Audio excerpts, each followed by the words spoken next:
Olha só, eu sempre tentei ver o ministério sacerdotal de uma maneira muito humanizada. Porque a gente, às vezes, tem uma tendência... E principalmente quando coisas ruins acontecem dentro de padres, né? Nós estamos dentro de contextos recentes de coisas que se tornaram escândalos, né? E com a figura de padres. E eu fiquei até um pouco... Até me serviu um tanto para me chegar a pensar assim... Como que nós precisamos mudar a mentalidade. Porque às vezes o padre, por ser uma figura de um líder, que é alguém que fez uma escolha por estar ali... Ele muitas vezes é endeusado, blindado, como se fosse... impecável no sentido próprio da palavra, Mas né? O padre também é humano, né? E essas fragilidades muitas vezes nos acometem de maneira até mais severa do que propriamente os leigos que não têm essa demanda de ter que lidar conta com isso.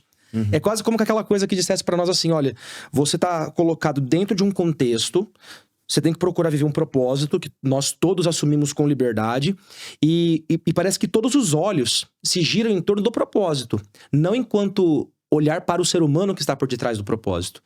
E aí quando acontece uma queda, uma fragilidade ou qualquer coisa que possa manchar minimamente a pessoa do padre, ele é colocado como o pior dos seres humanos. E quando, na verdade, o ministério sacerdotal fez de nós exatamente ministros de Cristo para sermos o quê? Os homens da misericórdia.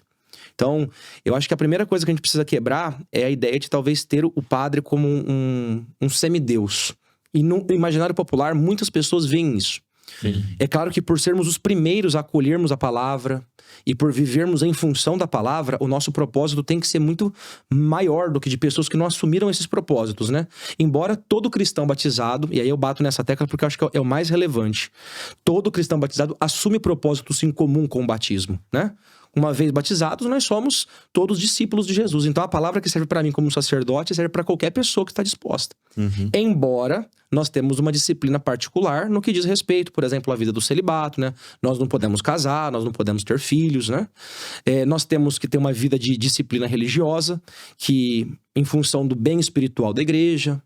Temos todo o cuidado pastoral na comunidade. Nós não vivemos dentro de uma comunidade religiosa. Eu sou um padre diocesano, né? É até bom que o povo saiba a diferença. Os religiosos são os agostinianos, são os franciscanos. Nós não. Nós temos... O nosso carisma é o cuidado pastoral de uma comunidade. Então, claro que em comunhão com o nosso bispo, né? Então, esse tem sido a nossa disciplina. E eu procuro, assim... Desde muito jovem, eu procurei sempre viver com muita humanidade o meu ministério, pensando que Deus me deu uma graça muito grande, que não é minha, é dele, e que eu tenho que procurar viver de uma maneira, mesmo que muitas vezes falha, porque é o lado humano da vocação, mas procurar sempre colocar o melhor a serviço. E é o que eu tento fazer, né? Entre acertos e erros, quedas e reerguimentos, procurar caminhar com Jesus e deixar com que a palavra dele seja a primeira a me moldar, né? Enquanto discípulo e enquanto padre também. Isso é legal, porque eu trago um pensamento comigo até depois de conhecer histórias, né? Eu sou muito devoto de Padre Pio, né? E ele tem uma passagem que ele fala do sacerdócio, né? E até uma passagem até cômica que depois retrataram, né? Que é quando ele dá um tapa na boca de um fiel que começou a falar mal de outro sacerdote, né? E ele fala, né? Não interessa se ele tá fazendo coisa errada, ele é sacerdote. A partir do momento que ele põe a estola, põe a casula, né? Ele é Jesus revestido pra de nós. Cristo. Ele é revestido de Cristo. Então, independente, a gente não pode criticar ele, crucificar ele pelas coisas erradas que ele faz. E é o que o senhor falou, né? A gente, infelizmente, a gente é humano, vocês também, né? A gente tá sempre sendo tentado ao erro, né?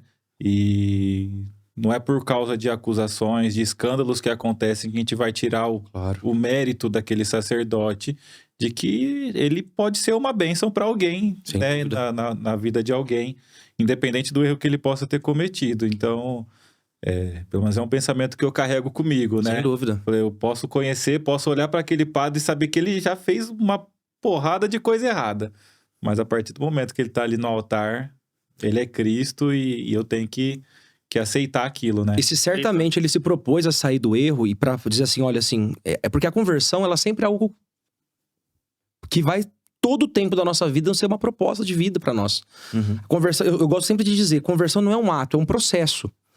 Então, houve equívocos.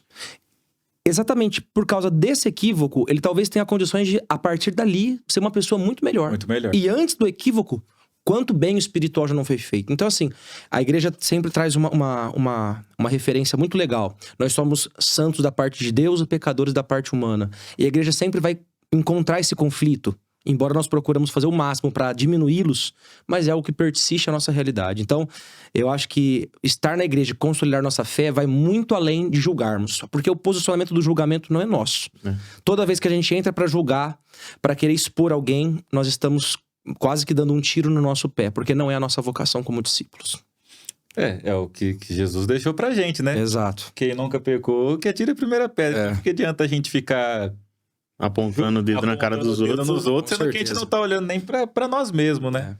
E não sei qual santo que foi, mas fala assim, né? Santo não é aquele que cai, mas o que se levanta, né? Exatamente. Então, realmente é isso. Pecar, a gente vai pecar. Santos pecaram, né? Mas o que tornaram eles santos foi a perseverança de levantar e acreditar Persistir com Jesus. de persistir com Deus, É isso aí.